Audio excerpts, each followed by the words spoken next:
Hi guys, അപ്പോൾ എല്ലാവർക്കും നമ്മുടെ നവരാത്രി സീരീസിലേക്ക് സ്വാഗതം. അപ്പോൾ നമ്മുടെ നവരാത്രി സീരീസ് പോലെ തന്നെ ഞാൻ നേരത്തെ പറഞ്ഞ പോലെ ഡെയിലി എല്ലാ ദേവിമാരും അതാത് ദേവിമാരുടെ അതാത് ദിവസമുള്ള ദേവിമാരുടെ പ്രത്യേകതകളും അതേപോലെ തന്നെ ഒരു നവരാത്രി സ്പെഷ്യൽ ഡിഷ് ഞാൻ ഇൻട്രൊഡ്യൂസ് ചെയ്യുന്നതായിരിക്കും. ഇൻട്രൊഡ്യൂസ് ചെയ്യാന്ന് പറഞ്ഞാൽ പുതിയ ഡിഷൊന്നും അല്ല കേട്ടോ, നോർമലി നമ്മൾ കഴിച്ചിട്ടുള്ള ഡിഷസ് തന്നെയാണ്. പക്ഷെ ഞാനത് എൻ്റെതായ രീതിയിൽ സിമ്പിളായിട്ട് നമുക്കത് എങ്ങനെ പെട്ടെന്ന് വീട്ടിലുള്ള സാധനങ്ങൾ വെച്ച് നമുക്ക് പെട്ടെന്ന് എങ്ങനെ ഉണ്ടാക്കി നോക്കാം എന്നുള്ള രീതിയിലാണ് ഞാനത് പ്രസൻറ്റ് ചെയ്യുന്നത്. സോ ഇന്ന് ഞാൻ ഇന്ന് നമ്മുടെ ഫസ്റ്റ് ഡേ നവരാത്രി ഡിഷായിട്ട് ഉണ്ടാക്കാൻ പോകുന്നത് കേസരിയാണ് ഗൈസ്. ഇത് കേസരി എന്ന് പറയുമ്പോൾ തന്നെ നമ്മളുടെയൊക്കെ നാവിൽ വെള്ളം വരും. അതായത് റവ കേസരിയാണ് ഉണ്ടാക്കാൻ പോകുന്നത്. സോ നമുക്കത് എങ്ങനെ ഉണ്ടാക്കുക എന്നുള്ളത് പെട്ടെന്ന് കണ്ടിട്ട് വരാം. ആദ്യം നമ്മൾ ചെയ്യേണ്ടത് എന്താണെന്ന് വെച്ച് കഴിഞ്ഞാൽ ഒരു ചീഞ്ചട്ടി എടുത്ത് നമ്മൾ അടുപ്പിൽ വെച്ചിട്ട് നമ്മൾ ആ ചീഞ്ചട്ടി ഒന്ന് ചൂടാക്കാം. അതിനുശേഷം ചൂടായതിനു ശേഷം നമ്മൾ കുറച്ച് റവ എടുത്ത് അതിനെ ഡ്രൈ റോസ്റ്റ് ചെയ്യാനായിട്ട് ഇടുക. ചീഞ്ചട്ടി ചൂടായിട്ടുണ്ട്. അപ്പം ഞാൻ റവ ഇടുന്നു. ഞാൻ വളരെ കുറച്ചേ ഉണ്ടാക്കുന്നുള്ളൂ. ഇതൊന്ന് നമ്മൾ ഡ്രൈ റോസ്റ്റ് ചെയ്ത് എടുക്കുക. ഡ്രൈ റോസ്റ്റ് ചെയ്യേണ്ട ലാസ്റ്റ് സ്റ്റേജിൽ ഒരു കാര്യം നിങ്ങൾ ആഡ് ചെയ്യണം കേട്ടോ. ഇത് ജസ്റ്റ് ഒന്ന് ചൂടാക്കി എടുത്താൽ തന്നെ മതിയാവും. ഒന്ന് ചൂടായിട്ട് വരുന്ന ഈ സമയത്ത് നമ്മളൊന്ന് സിം ആക്കിയിട്ട് ഇതിലേക്ക് കുറേശ്ശെ നെയ്യ് ആഡ് ചെയ്യാം.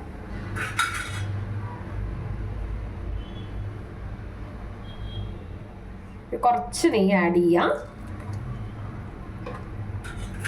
എന്നിട്ട് ഇതില് ഈ ഒരു റവയെ നമ്മളൊന്ന് റോസ്റ്റ് ചെയ്തെടുക്കാം. റവയെ ഒന്ന് കാണാം, അതിന്റെ കളർ ചെറുതായിട്ടൊരു വൈറ്റിൽ നിന്ന് കുറച്ച് കൂടുതൽ വൈറ്റിലേക്ക് ഒരു ഇതായിട്ടൊരു കളർ മാറിയിട്ടുണ്ട്. ഇതൊന്ന് ചൂടായ മാത്രം മതി. ഒരുപാട് റോസ്റ്റ് ചെയ്ത് നമ്മൾ ഉപ്മാവിനൊക്കെ ആവുന്ന പോലത്തെ ഒരു നിറമൊന്നും ആവട്ടെ. ഇതൊന്ന് ചൂടായി കിട്ടിയാൽ മതി.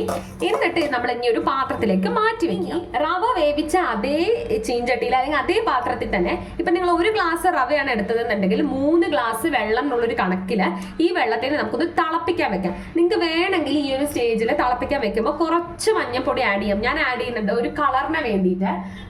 ഒരു ലേശം മഞ്ഞപ്പൊടി നിങ്ങൾക്ക് ഈ സ്റ്റേജിൽ ആഡ് ചെയ്യാം. എന്നിട്ട് ഇത് ഞാനൊരു കുറച്ച് ആഡ് ചെയ്യുന്നുള്ളൂ കേട്ടോ.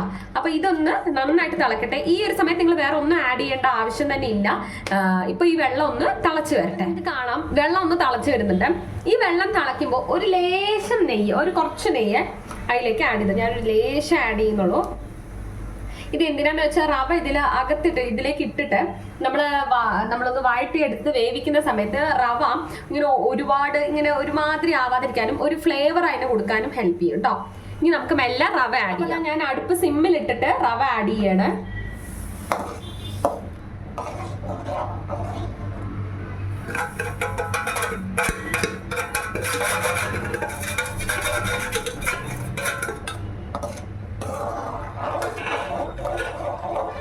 ഇനി നമുക്ക് ഇതൊന്ന് അടച്ചു വെച്ചിട്ട് വേവിച്ച് നമ്മളിതപ്പോൾ അടച്ചു വെച്ചിട്ട് സിമ്മിൽ ഇട്ടിട്ടുണ്ട്. ഇനി അതൊന്നും ഒരു 10 മിനിറ്റ് വെച്ചാൽ തന്നെ മതി. അത് കഴിഞ്ഞിട്ട് നമുക്കൊന്ന് ഇടയ്ക്കൊന്ന് നിങ്ങൾ തുറന്ന് ഇതിനെ ഇളക്കി കൊടുക്കണം. അപ്പം മെല്ലെ അത് വെന്ത് വരുന്നുണ്ട്. അപ്പം നിങ്ങളൊന്ന് തുറന്ന് ഇളക്കി അതിന്റെ സൈഡിലുള്ളതിലേക്ക് ഒന്ന് കൂട്ടി യോജിപ്പിച്ച് പിന്നെയും ഇതുപോലെ അടച്ചു വെച്ചിട്ട് വേവിച്ചെടുക്കാം.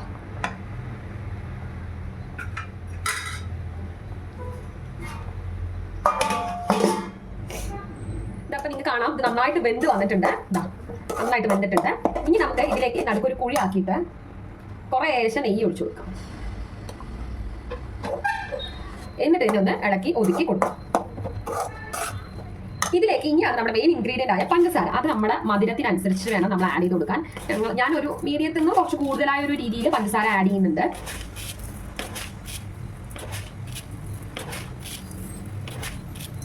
ഞാനൊരു 11 to 12 ഇതുപോലത്തെ സ്പൂണിൽ 11 to 12 സ്പൂണാണ് ആഡ് ചെയ്തിരിക്കുന്നത്. പിന്നീട് ഞാൻ നോക്കിയിട്ട് ഞാൻ ആഡ് ചെയ്യുന്നതായിരിക്കും. നിങ്ങൾക്ക് കാണാൻ ഇപ്പൊ പഞ്ചസാര ആഡ് ചെയ്തപ്പോൾ ഇതൊന്നും കൂടെ ഒന്ന് കുഴഞ്ഞ് വന്നിട്ടുണ്ട്.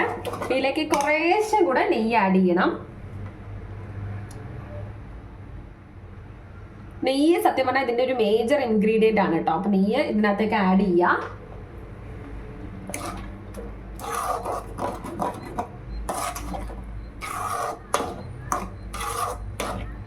നെയ്യ് ആഡ് ചെയ്ത് ഒന്നുകൂടെ ഇളക്കി എടുക്കാം.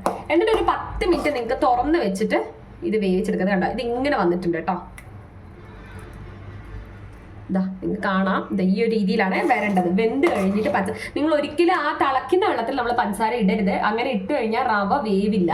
അപ്പം അങ്ങനെ ഒരു പ്രശ്നം വരും. അപ്പം ഈ വെന്ത് കഴിഞ്ഞ റവയിലേക്ക് നമ്മൾ പഞ്ചസാര ഇട്ടാൽ ഇങ്ങനെ ഒരു രീതി വരും. ഇനി നിങ്ങൾക്ക് ഈ ഒരു സമയത്ത് മധുരം മതിയോ എന്ന് നോക്കിയിട്ട് വേണമെങ്കിൽ കുറച്ച് കൂടുതൽ ആഡ് ചെയ്യാം, അല്ലെങ്കിൽ നിങ്ങൾക്ക് പഞ്ചസാരയും കാര്യങ്ങളൊക്കെ നോക്കിയപ്പോൾ കറക്റ്റാണ്, ഞങ്ങളുടെ ടേസ്റ്റിന് കറക്റ്റാണ്. അപ്പോൾ കൂടുതൽ ഇനി ഒന്നും വേണ്ട. അപ്പം ഞാൻ ഒരു ലേശം നെയ്യും കൂടെ ആഡ് ചെയ്തിട്ട് ഇത് നിർത്തിയിട്ടുണ്ട്. നിങ്ങൾക്ക് വേണമെങ്കിൽ ഇതിനകത്ത് അണ്ടിപ്പരിപ്പും ഇതൊക്കെ ആഡ് ചെയ്യാം. ഞാൻ കുറച്ച് അണ്ടിപ്പരിപ്പ് ആഡ് ചെയ്യാമെന്ന് വിചാരിക്കുന്നുണ്ട്. അത് സെർവിങ് ടൈമിൽ ഞാൻ ആഡ് ചെയ്യുന്നുള്ളൂ. അപ്പോൾ ഇത്രേ ഉള്ളൂ ശരിക്കും പറഞ്ഞാൽ നമ്മുടെ കേസരിയുടെ റെസിപ്പി വന്നിട്ട്.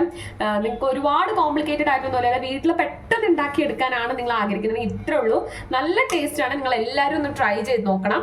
അതേപോലെ ഒരു നിവേദ്യത്തിന് സമർപ്പിക്കാനൊക്കെ പെട്ടെന്ന് ഉണ്ടാക്കാൻ ഇത് ധാരാളമാണ്. സോ നിങ്ങൾ എല്ലാവരും ഒന്ന് ട്രൈ ചെയ്ത് നോക്കണം കേട്ടോ. അപ്പോൾ നിങ്ങൾ കണ്ടുപോലെ ഇത്രയേ ഉള്ളൂ നമ്മുടെ കേസരി ഉണ്ടാക്കാൻ. വളരെ എളുപ്പമാണ്. ആകെ 3 ഇൻഗ്രീഡിയൻറ്റ് വെച്ച് നമുക്ക് ഉണ്ടാക്കാവുന്നതാണ്.